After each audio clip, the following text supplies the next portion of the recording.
Big Kiwi's food truck outside of the studio, and right now I'm with the co-owner, Justin Hugel. Yes. Did I get that right? Yes, you did. From New Zealand, Yes. right? Yes. And they call you Big Kiwi, and that's why you named the truck Big Kiwi? Pretty much, yeah. Okay, yeah. well, Big Kiwis, I'm going to call you that for the rest of this segment now.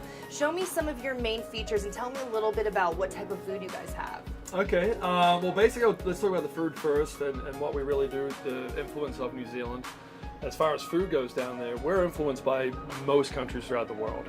To say there's one signature dish is kind of not doing us justice. So let's start off with your vegetarian option, okay. right? Yeah, we'll start at the light end. Basically the vegetarian dish is a caprese sandwich.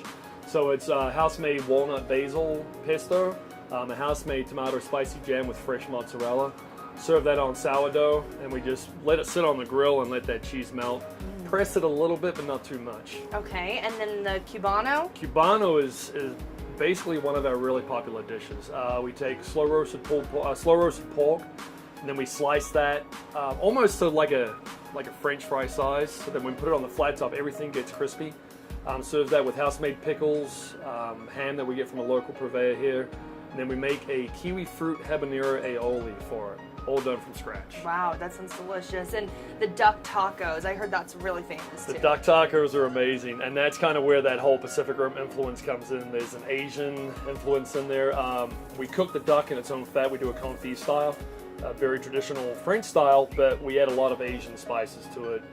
And then the salsa is a pineapple mint salsa. Okay, this salad looks absolutely delicious. Great presentation. Thank I'm you. sure it tastes just as good, so tell me about it. It does. It's a spring mix, organic spring mix salad with organic chicken that we just pan-sear real quick and then finish in the oven so it stays nice and tender. Fresh apples, walnuts, blue cheese, and then a honey sriracha vinaigrette. So a little bit of sweet, a little bit of heat on that one. Okay, and then everyone's been talking about this burger here.